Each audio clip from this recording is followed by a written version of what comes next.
എല്ലാവർക്കും നമസ്കാരം. ലിബറൽ റെസ്പോൺസിലേക്ക് എല്ലാവർക്കും സ്വാഗതം. സുഹൃത്തുക്കളെ, കേരളത്തിൻ്റെ ചലച്ചിത്രമേള IFFK അതിഗംഭീരമായിരുന്നു. സിനിമകൾ ഹൗസ്ഫുള്ളായി കളിച്ചു. യുവരക്തങ്ങൾ ആയിരങ്ങൾ വന്ന് ഒത്തുചേർന്നു, സ്നേഹം പങ്കുവെച്ചു. അവർ ആനന്ദാതിരേകത്തിൽ മതിമറന്ന് ആടിപ്പാടി. കനകച്ചിലങ്ക കിലുങ്ങി കിലുങ്ങി, കാഞ്ചന കാഞ്ചി കുലുങ്ങി കുലുങ്ങി എന്ന പോലെ ആ മേള മുന്നോട്ട് പോയി. അങ്ങനെ മൊത്തത്തിൽ അടിച്ച് പൊളിക്കുന്നതിനിടയിൽ ചലച്ചിത്ര അക്കാദമിക്കൊരു ചെയർമാൻ ഉണ്ട് എന്നൊക്കെ ഓർക്കാൻ ആർക്കാണ് നേരം?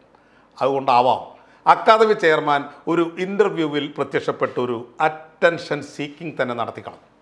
ആ ഇൻ്റർവ്യൂവിൽ അദ്ദേഹം റെലവൻസ് എന്ന ഒരു ഭയങ്കരമായ വാക്ക് മുന്നോട്ട് വെച്ചു. ആ വാക്ക് കേട്ട ഉടൻ പ്രതികരിച്ചത് ഡോക്ടർ ബിജുകുമാർ ദാമോദരനായിരുന്നു. റെലവൻസ് ഇല്ലാത്തവൻ എന്ന് ആക്ഷേപിക്കപ്പെട്ട ആ സംവിധായകൻ റെലവൻസ് എന്ന വാക്കിൻ്റെ അർത്ഥം ചെയർമാനെ പഠിപ്പിക്കാൻ ഒന്ന് ശ്രമിച്ചു. പക്ഷേ ബിജു സാർ എങ്ങനെ പഠിപ്പിച്ചിട്ടും നമ്മുടെ ചെയർമാന് റെലവൻസ് പിടികിട്ടിയില്ല. എന്തുകൊണ്ടായിരിക്കാം പുള്ളിക്ക് അത് പിടികിട്ടാഞ്ഞത്? നിർത്തിപ്പൊക്കോ എന്ന് അദ്ദേഹം ബിജു സാറിനോട് ആജ്ഞാപിച്ചത് എന്തുകൊണ്ടാവാം? എനിക്ക് തോന്നുന്നത് അതിൻ്റെ കാരണം രാഷ്ട്രീയമാണ് എന്ന്. ലോകത്തിൽ തന്നെ റെലവൻസ് ഇല്ലാത്ത കമ്മ്യൂണിസം എന്ന ആശയവും ആ ആശയത്തിൻ്റെ പേരിൽ റെലവൻസ് ഇല്ലാത്ത കുറേ പാർട്ടികളും അതിലൊരു പാർട്ടിയുടെ നേതാവ് ഏകാധിപതിയായി ഭരിക്കുകയും ചെയ്യുന്ന നമ്മുടെ നാടാണ് കേരളം. റെലവൻസ് എന്ന വാക്കിന് തന്നെ റെലവൻസ് ഇല്ലാത്ത നാടാണ് ദൈവത്തിൻ്റെ സ്വന്തം നാട്. പിന്നെ എങ്ങനെയാണ് നമുക്കത് പിടികിട്ടുക? നമുക്ക് പിടികിട്ടാത്ത എങ്ങനെയാണ് ചെയർമാന് പിടികിട്ടുക?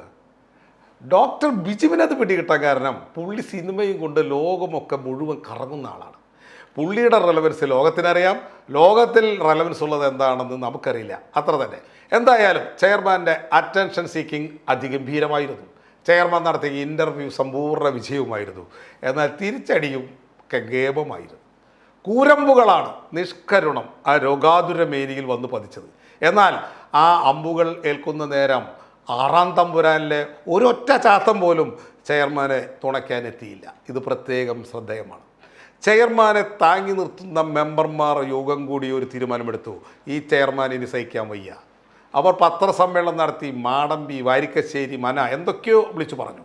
സത്യത്തിൽ അവരുടെ ആരോപണങ്ങളിൽ അധികവും കോമഡിയായിരുന്നു. അതെന്താണ്? ഈ അക്കാദമി അംഗങ്ങൾ എന്ന് പറഞ്ഞ് ആളുകളുണ്ടല്ലോ, അവർ അടുത്ത കാലത്തൊന്നും സിനിമയുമായി ഒരു ബന്ധവുമുള്ള ആളുകളല്ല. CPMൻ്റെ ജില്ലാ കമ്മിറ്റികളിൽ നിന്നും ശുപാർശ കത്ത് കൊണ്ടുപോയി മന്ത്രിക്ക് കൊടുക്കുന്നു, മന്ത്രി നിയമിക്കുന്നു. അങ്ങനെ അംഗങ്ങളായ ആളുകളാണ് അവരിൽ പലരും. ഇതിൽ സിനിമാ സംഘടനകളുടെ പ്രതിനിധികളുണ്ട് എന്ന കാര്യം മറക്കുന്നില്ല. അവർക്ക് റെലവൻസ് ഉണ്ട്.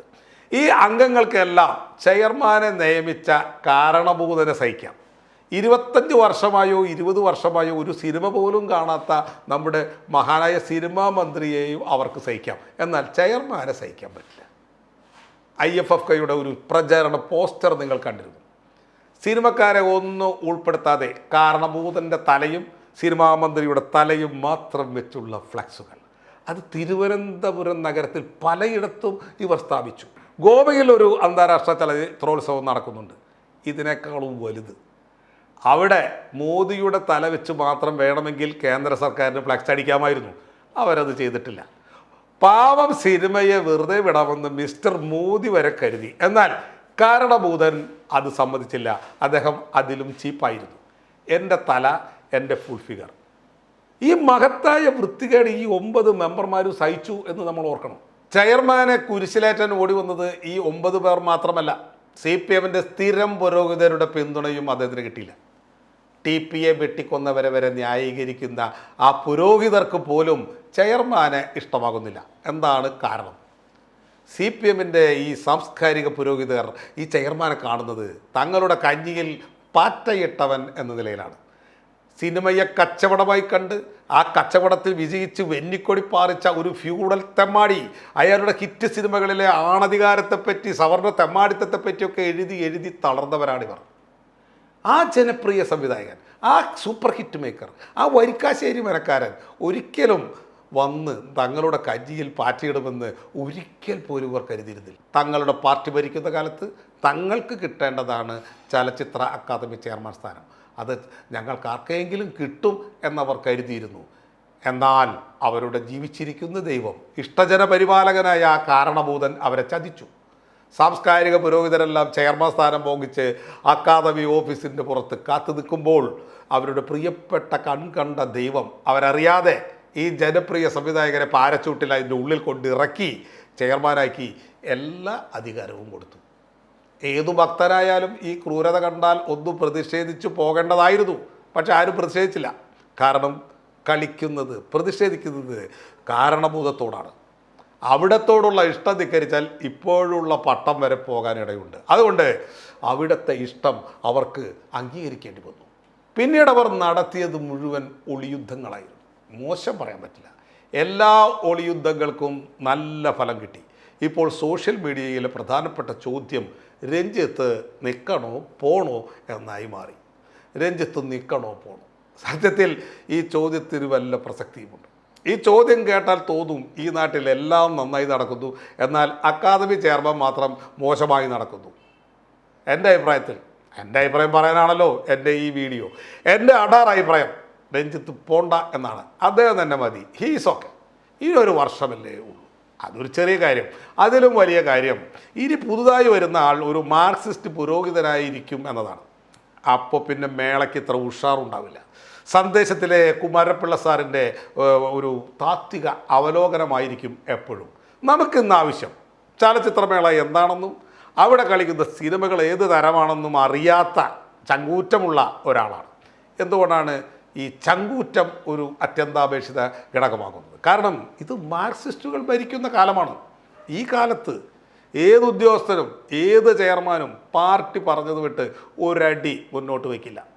സച്ചിദാനന്ദനെ പോലുള്ള ആളുകളൊക്കെ ഇടയ്ക്ക് ഒരു ഫേസ്ബുക്ക് പോസ്റ്റ് ഒന്ന് ഇട്ടു നോക്കും, പിറ്റേ ദിവസം തന്നെ പിൻവലിക്കും. ഇനി പല അടികൾ മുന്നോട്ട് വയ്ക്കാനാണ് ഭാവമെങ്കിൽ അവർ അനുഭവിക്കും. സ്ത്രീ പീഡന കേസ്, അഴിമതി കേസ്, പോക്സോ കേസ്, മതവിദ്വേഷ പ്രചാരണ കേസ്, എന്തിലെങ്കിലും അവർ ആ മൂരാച്ചിയെപ്പെടുത്തിയിരിക്കും. സ്വന്തവും സ്വതന്ത്രവുമായ ഒരു പ്രവർത്തനം നടത്താൻ ഇവർ അനുവദിക്കുകയേയില്ല. രാജിവെക്കാൻ വരെ മനുഷ്യർ പേടിക്കുന്ന കാലമാണിത്. എന്നാൽ ചലച്ചിത്ര അക്കാദമിയിലെ ഇപ്പോഴത്തെ നമ്മുടെ ചെയർമാന് അങ്ങനെ ഒരു പേടിയുമില്ല. അതാണ് ചങ്കൂറ്റം. കാസർഗോഡ് മുതൽ തിരുവനന്തപുരം വരെയുള്ള DC സെക്രട്ടറിമാരുടെ കത്തൊന്നും പുള്ളി മൈൻഡ് ചെയ്യുന്നതേയില്ല. പുള്ളിക്ക് പാർട്ടിയും പാർട്ടി ലൈനും അറിയില്ല. കുമരപ്പിള്ള സാർ നമ്മുടെ തത്വികാചാര്യനാണ് എന്ന് ആരെങ്കിലും ഓർമ്മിപ്പിച്ചാൽ പുള്ളിക്ക് ചിരിയാണ് വരിക. പുള്ളിക്കാകെ നമ്മുടെ കാരണഭൂതനെ മാത്രമേ പേടിയൂ. കാരണഭൂതനാണെങ്കിൽ കമ്മ്യൂണിസമൊക്കെ എന്നേ ഉള്ളുകൊണ്ട് വിട്ട ആളാണ്. ഈ ആളുകളെ അടിച്ചമർത്തി ഭരിക്കാനുള്ള ഒരു എലമെൻറ്റും മാത്രം അദ്ദേഹം കമ്മ്യൂണിസത്തിൽ നിന്ന് എടുത്തിട്ടുണ്ട്. ഡോക്ടർ ബിജുവിന് മാത്രമല്ല, കമ്മ്യൂണിസത്തിനും കേരളത്തിൽ റെലവൻസ് ഇല്ല എന്നറിയാവുന്ന അപൂർവം വ്യക്തികളിൽ 2 പേരാണ് കാരണഭൂതനും ചെയർമാനും. ഉള്ള കാലം ആർമാദിച്ച് ജീവിക്കണം. പറ്റാവുന്നത്ര കഴുതകളെ സ്തുതിപാഠകരാക്കി മാറ്റണം. അവരുടെ വിമോചന കോപ്രായങ്ങൾ കണ്ട് രസിക്കണം. തങ്ങൾ സെറ്റ് ചെയ്യുന്ന അജണ്ടയ്ക്ക് വിധേയമായി നാട് ചലിക്കണം. ഇത്തരം അതീവ ലളിതമായ ആഗ്രഹങ്ങളെ അവർക്കുള്ളൂ.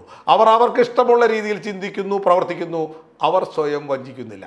ഇതാണ് ഞാൻ പറഞ്ഞ ചങ്കൂറ്റം. ഈ ചങ്കൂറ്റം കൊണ്ട് ചലച്ചിത്രമേളയ്ക്ക് ഗുണമാണ് ഉണ്ടായത്. ഉദാഹരണമായി രഞ്ജിത്തിൻ്റെ ചങ്കുറ്റമാണ് പുതുരക്തങ്ങളെ മേളയിലേക്ക് അടുപ്പിച്ചത്.